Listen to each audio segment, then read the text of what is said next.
नमस्कार। प्रतियोगी और विभागीय परीक्षाओं की तैयारी कर रहे सभी साथियों का हमारी आज की इस विशेष चर्चा में बहुत बहुत स्वागत है। आज हम एक बेहद जरूरी विषय पर बात करने वाले हैं। वो है केंद्रीय सिविल सेवा यानी CCS पेंशन नियम 1972। इसके कुछ खास नियम 48, 48A, 48B और 48C जी।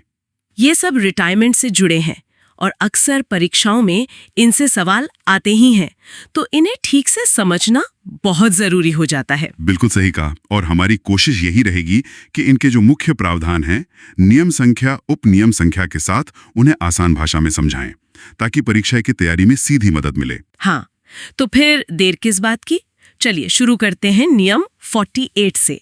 ये है 30 साल की अर्हक सेवा पूरी होने पर रिटायरमेंट। नियम 48(1) क्या कहता है इस बारे में? हाँ, तो नियम 48(1) उन पर लागू होता है जिन्होंने 30 साल की क्वालिफाइंग सर्विस मतलब अर्हक सेवा पूरी कर ली है। ध्यान दीजिएगा, ये कुल सर्विस नहीं, अर्हक सेवा है। अच्छा, अर्हक सेवा। जी, ठीक है। तो इस नियम में ना 2 मुख्य स्थितियां बनती हैं। 2 स्थितियां कैसे? पहली, नियम 48(12)(1) क के तहत कर्मचारी खुद मतलब वो 30 साल पूरे होने पर अपनी मर्जी से रिटायरमेंट ले सकता है। ये उसका एक तरह से अधिकार है। अच्छा, और दूसरी स्थिति है नियम 48(12)(1) ख में। वो थोड़ी अलग है।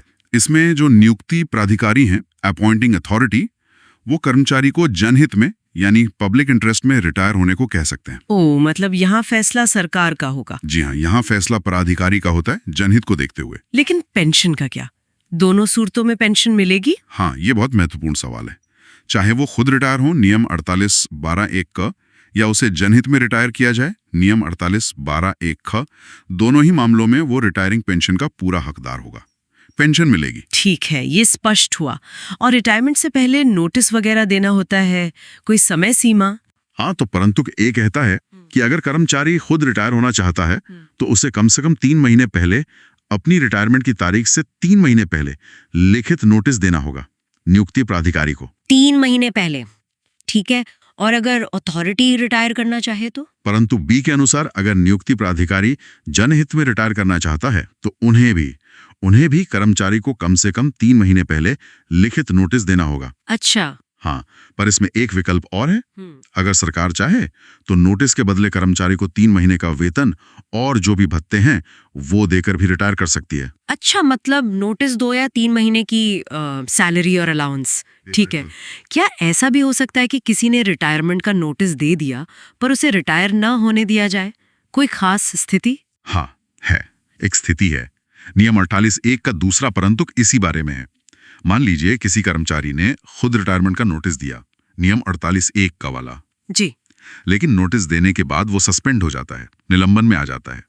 तो ऐसी स्थिति में नियुक्ति प्राधिकारी उसकी रिटायरमेंट की अनुमति रोक सकता है। हो, ये तो ध्यान रखने वाली बात है, खासकर अगर कोई जांच वगैरह चल रहे हो। बिल्कुल, अनुशासनात्मक मामलों में यह महत्वपूर्ण हो जाता है।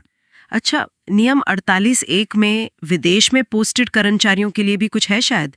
कोई अपवाद? हाँ, आपने सही पकड़ा। तीसरा परंतु एक महत्वपूर्ण अपवाद है।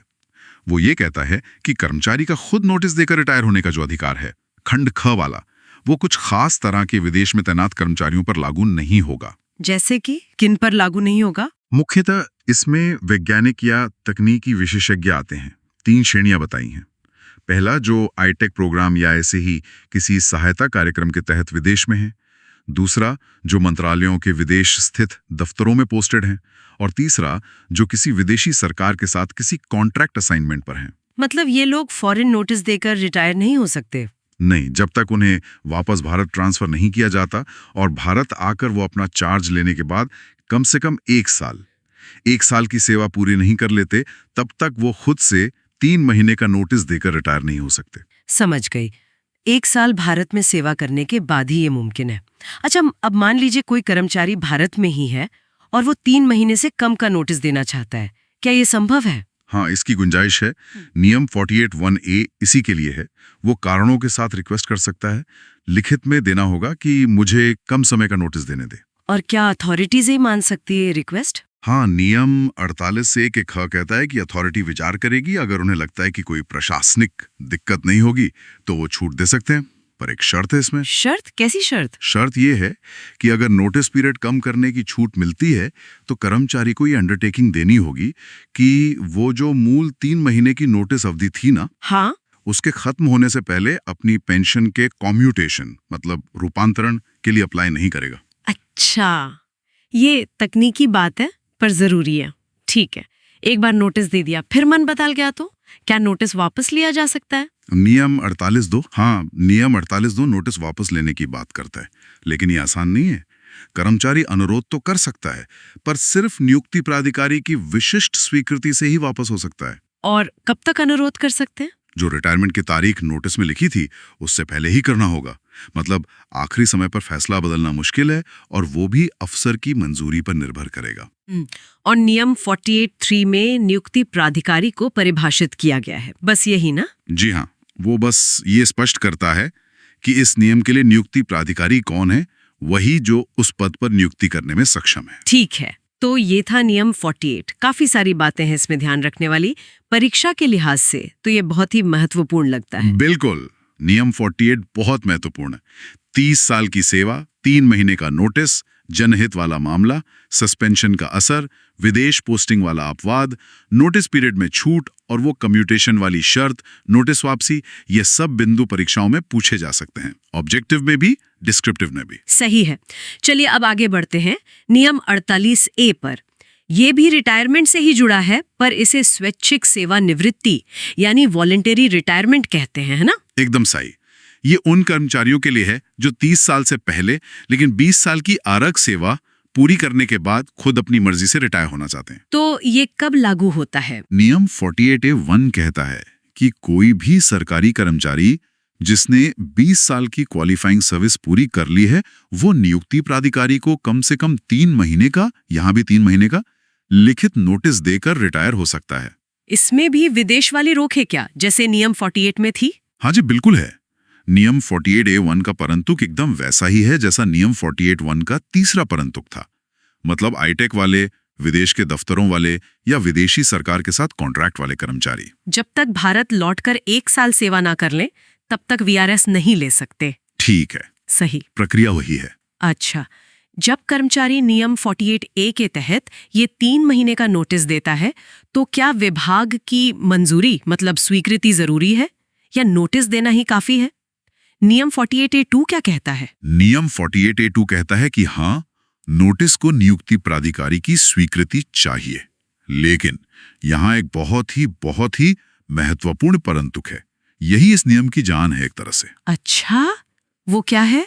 वो परंतुक ये कहता है कि अगर नियुक्ति प्राधिकारी नोटिस में जो 3 महीने की अवधि लिखी है उसके खत्म होने से पहले रिटायरमेंट की इजाजत देने से मना नहीं करता, मतलब अगर इनकार नहीं किया तो रिटायरमेंट उस अवधि के खत्म होने की तारीख से अपने आप लागू हो जाएगा। अरे वाह, मतलब अगर विभाग ने 3 महीने में न नहीं कहा तो अर्जी मंजूर मान ली जाएगी। ये तो डीम्ड एक्सेप्टेंस जैसा हुआ। बिल्कुल सही शब्द इस्तेमाल किया आपने, डीम्ड एक्सेप्टेंस या मानित स्वीकृति। जब तक साफ साफ मनाही का आदेश ना आए, नोटिस पीरियड खत्म होते ही रिटायरमेंट पक्का। ये कर्मचारी के लिए बड़ी राहत है। ये तो बहुत अच्छा प्रावधान है। क्या यहाँ भी कम अवधि के नोटिस की गुंजाइश है, जैसे नियम 48 में थी? नियम 48(a)(3)(a)? हाँ जी, नियम 48(a)(3)(a) में सुविधा है। कर्मचारी कारण बताकर रिक्वेस्ट कर सकता है कि मुझे 3 महीने से कम का नोटिस देने दें। और स्वीकृति और शर्त? नियुक्ति प्राधिकारी विचार कर सकता है उपनियम 2 के अधीन। अगर कोई प्रशासनिक दिक्कत ना हो तो छूट दे सकता है, लेकिन शर्त वही कम्यूटेशन वाली। हाँ, बिल्कुल वही कि 3 महीने की मूल नोटिस अवधि खत्म होने से पहले पेंशन कम्यूटेशन के लिए अप्लाई नहीं करेगा। ये शर्त दोनों जगह एक जैसी है। ठीक है, और नोटिस वापस लेना? नियम 48(a)(4)। वो भी नियम 48(2) जैसा ही है। मुश्किल है, सिर्फ नियुक्ति प्राधिकारी की विशिष्ट स्वीकृति से ही वापस लिया जा सकता है और अनुरोध रिटायरमेंट की तारीख से पहले करना होगा।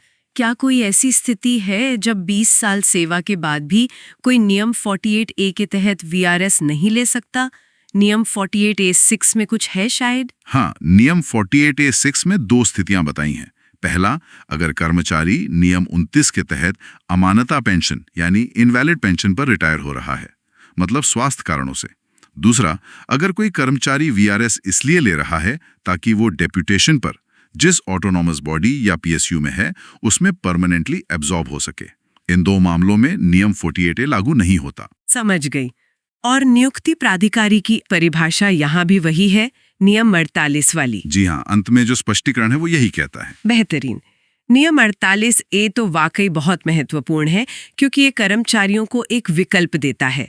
परीक्षा में तो इससे सवाल बनते ही होंगे। निस्संदेह, नियम 48 से अक्सर पूछा जाता है। 20 साल की शर्त, 3 महीने का नोटिस, वो डीम्ड एक्सेप्टेंस वाला सिद्धांत, नोटिस वापसी और वो 2 स्थितियां जहां ये लागू नहीं होता, ये सब बहुत महत्वपूर्ण हैं। और हाँ, श्रोताओं को याद दिला दें, इन नियमों पर और अपडेट्स और स्टडी मटेरियल के लिए डिस्क्रिप्शन में व्हाट्सएप ग्रुप का लिंक है, उसे जरूर ज्वाइन करें। जरूर। अच्छा, नियम 48A को और साफ करने के लिए सरकार ने कुछ निर्देश मतलब GIDs जारी किए हैं ना, उनमें से कुछ मुख्य बातें देख लें। GID 1 में क्या खास है? हाँ, GID 1 में कई प्रैक्टिकल बातें हैं। बिंदुवार की जगह विषय के हिसाब से देखते हैं। जी। पहला, छुट्टी यानी लीव से जुड़े मामले। हाँ, छुट्टी का क्या है? एक तो ये कि अगर कोई लीव नॉट ड्यू पर है और ड्यूटी पर लौटे बिना वीआरएस लेता है तो रिटायरमेंट छुट्टी शुरू होने की तारीख से माना जाएगा और उस छुट्टी के पैसे वसूले जाएंगे, GID-1I। ठीक है। दूसरा, कर्मचारी अपनी जमा छुट्टी मतलब अर्न लीव या हाफ पे लीव नोटिस पीरियड के साथ ले सकता है, GID-11V। मतलब नोटिस भी चलेगा, छुट्टी भी चलेगी। अच्छा, ये सुविधा है। हाँ, लेकिन ध्यान रहे, एक्स्ट्राऑर्डिनरी लीव यानी EOL को जमा छुट्टी नहीं मानते, तो वो नोटिस पीरियड के साथ नहीं चल सकती। ओ, EOL नहीं ले सकते नोटिस पीरियड में? साथ साथ नहीं। और इसमें भी 2 बातें हैं। अगर कोई EOL पर है मेडिकल कारण छोड़कर और वीआरएस मांगता है तो विभाग नोटिस पीरियड पर जोर ना दे, विजिलेंस क्लियर हो तो तुरंत रिटायर कर सकता है। अच्छा। हाँ, लेकिन अगर EOL मेडिकल ग्राउंड पर है तब नोटिस पीरियड पूरा करना होगा विजिलेंस क्लियरेंस के बाद। ये EOL वाले पॉइंट्स GID-11V के स्पष्टीकरण है, थोड़े पेचीदा हैं पर प्रैक्टिकल है। ये छुट्टी वाले स्पष्टीकरण वाकई काम के हैं। और प्रक्रिया और स्वीकृति के बारे में GIDs क्या कहते हैं? हाँ, दूसरा महत्वपूर्ण विषय है प्रक्रिया और स्वीकृति। GID-11IN में एक बहुत अच्छी सलाह है, कर्मचारी को वीआरएस का नोटिस देने से पहले खुद पक्का कर लेना चाहिए कि उसके 20 साल की क्वालिफाइंग सर्विस हो गई है। हाँ, ये तो बहुत जरूरी है बात की झगड़ों से बचने के लिए। बिल्कुल। फिर GID-113 बताता है कि वीआरएस की स्वीकृति कब रोकी जा सकती है। वैसे तो देनी चाहिए, सिवाय 2 मुख्य स्थितियों के। वो कौन सी है? जब कर्मचारी के खिलाफ कोई बड़ी सजा, मेजर पेनल्टी के लिए अनुशासनात्मक कार्रवाई चल रही हो या शुरू होने वाली हो और लगे कि उसे नौकरी से निकाला जा सकता है। या जब उसके खिलाफ कोर्ट में कोई मुकदमा चल रहा हो या शुरू हो सकता हो। इन मामलों में वीआरएस रोका जा सकता है। अच्छा, और अगर रोकना हो तो किसकी मंजूरी चाहिए? अगर ऐसे मामलों में भी वीआरएस स्वीकार करना है तो ग्रुप A-B के लिए मंत्री जी और ग्रुप C-G के लिए हेड ऑफ डिपार्टमेंट की मंजूरी चाहिए होगी। ठीक है। और फिर वही बात, GID-1I दोहराता है कि अगर तय समय में मना नहीं किया तो डीम्ड एक्सेप्टेंस लागू हो जाएगा। ठीक है। और कोई खास बात GIDs में? हाँ, 2 छोटी मगर महत्वपूर्ण बातें और हैं। GID-1I भी याद दिलाता है कि वीआरएस पर मिली पेंशन भी नियम 8 और 9 के अधीन है, मतलब भविष्य में अच्छा आचरण बनाए रखना होगा। जी। और GID-2 साफ करता है कि अस्थायी कर्मचारी, टेम्पररी एम्प्लॉयज भी 20 साल सेवा पूरी होने पर नियम 48A के तहत वीआरएस ले सकते हैं। तो ये GIDs तो नियम 48A को समझने में काफी मदद करते हैं। प्रैक्टिकल बातें हैं इसमें। बिल्कुल। परीक्षा में कई बार सीधे GID से जुड़े सवाल आ जाते हैं। EOL का मामला या वीआरएस रोकने की शर्तें, इन्हें समझना जरूरी है। ठीक है। अब आखिर में बचे नियम 48B और 48C। इनके बारे में क्या जानना है? देखिए, नियम 48 भी पहले होता था। वो स्वैच्छिक सेवानिवृत्ति पर क्वालिफाइंग सर्विस में कुछ साल जोड़ने का प्रावधान करता था, जिससे पेंशन थोड़ी बढ़ जाती थी। अच्छा, मतलब कुछ एक्स्ट्रा साल जुड़ जाते थे? और 48C भी कुछ ऐसा ही था, सेवा में वृद्धि का, लेकिन वो खास तौर पर GREF यानी जनरल रिजर्व इंजीनियर्स फोर्स के पायोनियर्स के लिए था। लेकिन आप था कह रहे हैं, मतलब अब ये नियम नहीं है? एकदम सही पकड़ा आपने। सबसे महत्वपूर्ण बात यही है। एक नोटिफिकेशन आया था GSR 928E 21 दिसंबर 2012 का।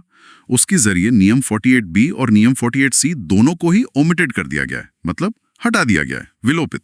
ओह, तो परीक्षा के लिए बस इतना याद रखना है कि ये दोनों नियम 48B और 48C अब अस्तित्व में नहीं है। बिल्कुल, अब ये प्रभावी नहीं है। इनसे जुड़ा कोई लाभ अब नहीं मिलता। इनसे सवाल अगर आएगा भी तो यही कि ये विलोपित हो चुके हैं। बहुत बढ़िया। तो ये थी हमारी आज की चर्चा नियम 48, नियम 48A, उससे जुड़े GIDs और विलोपित हो चुके नियम 48B और 48C पर। हमने कोशिश की कि सारी मुख्य बातें, नोटिस, स्वीकृति, अपवाद सब स्पष्ट हो जाएं। जी हाँ, और हमें उम्मीद है कि ये चर्चा सभी सुनने वालों के लिए, खासकर जो परीक्षा की तैयारी कर रहे हैं, उनके लिए उपयोगी साबित होगी। हमने प्रयास किया कि नियम, उपनियम, GIDs सब क्रम से और परीक्षा के नजरिए से समझाएं। फिर भी अगर किसी नियम या GID पर और जानकारी चाहिए या कोई खास सवाल हो तो नीचे कमेंट सेक्शन में जरूर लिखें, हम जवाब देने की पूरी कोशिश करेंगे। और हाँ, अगर आपको ये जानकारी, हमारी ये कोशिश अच्छी लगी हो तो प्लीज़ इसे लाइक करें, अपने साथियों के साथ शेयर भी करें जो तैयारी कर रहे हैं। और हाँ, ऐसे ही और जानकारी के लिए चैनल को सब्सक्राइब करना ना भूलें और डिस्क्रिप्शन में व्हाट्सएप ग्रुप का लिंक है, उसे भी ज्वाइन कर लें। आपने इतने ध्यान से और धैर्य से हमें सुना, इसके लिए हम आपके आभारी हैं। हम जानते हैं नियम कानून कभी कभी थोड़े जटिल लगते हैं, पर आपकी परीक्षा और सेवा के लिए इन्हें समझना बहुत जरूरी है। सुनने के लिए आप सभी का बहुत बहुत धन्यवाद। अगली चर्चा में फिर मिलेंगे।